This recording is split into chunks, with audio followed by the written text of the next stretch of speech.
This is Rebel Astrology, rebelastrology.blogspot.com. I am your Rebel Astrologer in residence.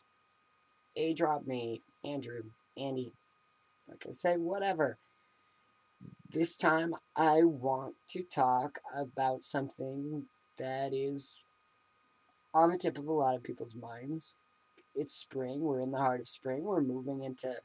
Sun is moving into Taurus, and it's all about attractions and, that yearly energy that most of us feel bubbling up a little bit. And I'm not going to keep it pretty G-rated, but we're going to talk about, in that spirit, about Mars and Venus, those two pieces of human attraction. So much more than that. Mars really is talking about, is looking at how we pursue, how we create, in a way, like what the active role we take in life. It's that piece that if it's not like functioning, like we sit on our butts. It is the fire and the engine of creation in a lot of respects. And then there's Venus, and Venus is about pleasure and desire, and it beacons us, and it's what allows us to, draw to us. And they function so integrally together, and they can bash so hard against each other if we're not really in tune with ourselves. And it's, this has come up a lot from different people. And I think I don't know if there's even an issue with it. I think that particularly right now, I think that maybe some of it is like there's some other issues going on, and being the springtime, it kind of like we start to see how we react and see how others react, and it's kind of, it's interesting that way. But I want to start out by talking about the story of the gods, like the birth of in the mythology. Now, I'm gonna focus on the Roman versions of these stories, just because that's what I want to do, and it kind of, I think there's something to be garnered from it, because we have this tendency to think, especially old school astrology, maybe much less so now, but think of Mars and Venus, especially because we tend to use the symbol of Mars to represent maleness and the symbol of Venus to represent femaleness, and it's largely a stereotype of how men and women are supposed to behave or supposed to be perceived. But I think I want to focus on how our femininity, our masculinity, all these things are so interdependent within us, and how we don't function unless both are optimally going and both are optimally working. So let's start with Mars. Mars is not a son of Jupiter. Mars is a son of his wife, Hera, or Juno in the Roman. And Juno is interesting. Juno is also a planetary body, a smaller one that doesn't get talked about. I like to look at it a lot sometimes when working with people's charts, because I think it illuminates a lot of things. She really rules over how we negotiate power situations in relationships with people, especially love relationships, but in others too. She was a goddess who ruled over bureaucracies. She ruled over currency exchange to a great extent. She ruled over marriage. She was fundamentally the goddess of marriage, and I think that's where most people are familiar with her.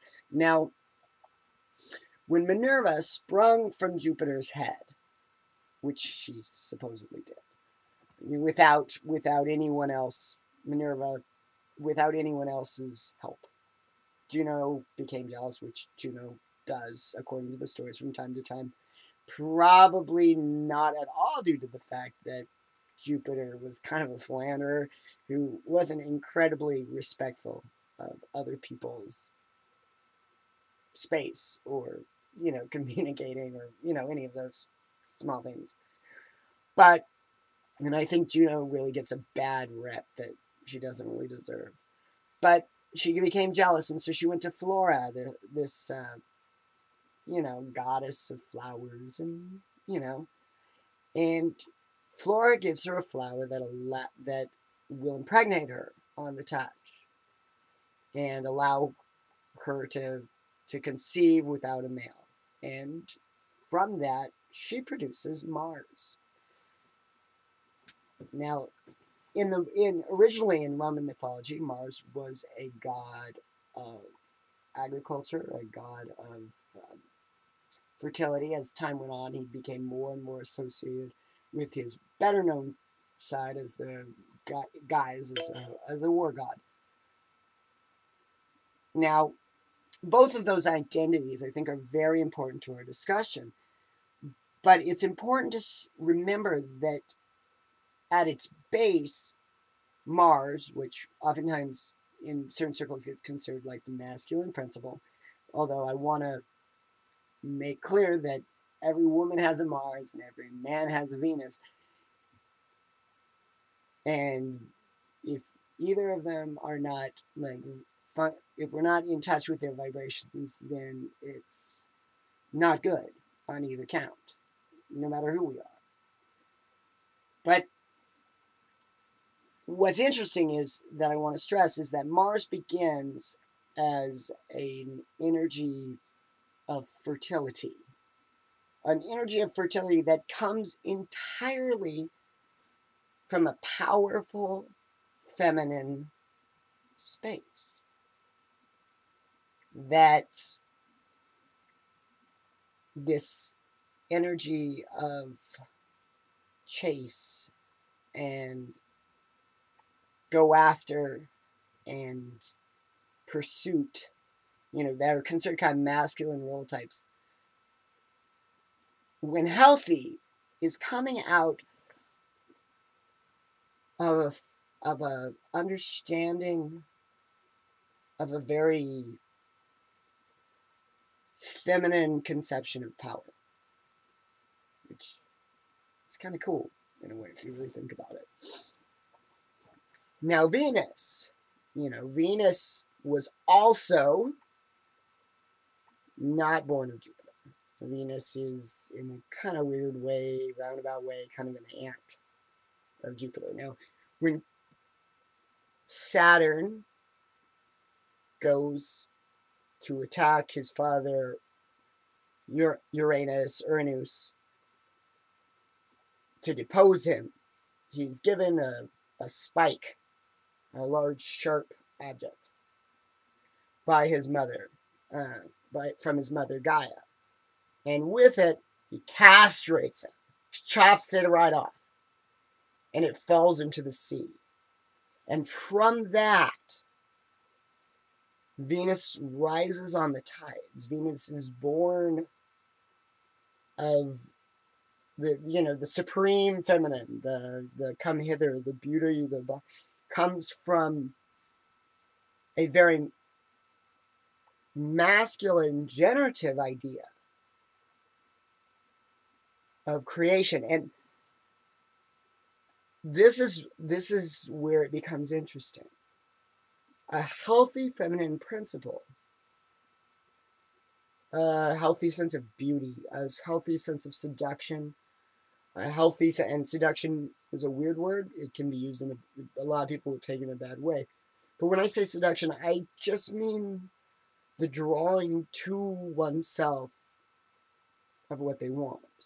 A recognition of good desire, healthy desire. We are hungry and we eat. We want joy and we seek it out.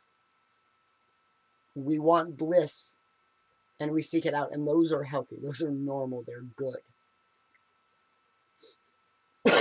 And the seeking is Mars. And the wanting is Venus.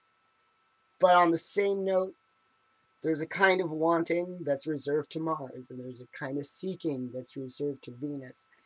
And in life, really good things, the really healthy, great things, are things that we are both pursuing and being pursued by. There is a balance between Mars and Venus. Venus is at peace with her masculine properties, and Mars is at peace with his feminine, its powerful feminine base. And when we bring those into alignment, when we embrace the goodness of wanting, or the goodness of desiring in a pure way, not to make us more, not to make someone less, there is nothing we can't have or do that we truly want. And our lives go that much better. So in the season of spring, whether, and that's on all counts, and Mars and Venus talk about so much more than relationships or desire or sex. This is like, the polarity that runs our engine on some level. It's such an amazing, deep, personal thing. But in the season of spring, I'm hoping that I can get y'all to start listening to that beauty and balancing her out, because I think you're going to have an amazing ride when you get there. And you can follow us on Twitter at Rebel Astrologer. You can find us on Facebook under Rebel Astrology, and you can find us on again and you can email me at rebelastrologer.gmail.com. And until next time, I don't know any more than anybody else. I'm just riding the wave with y'all.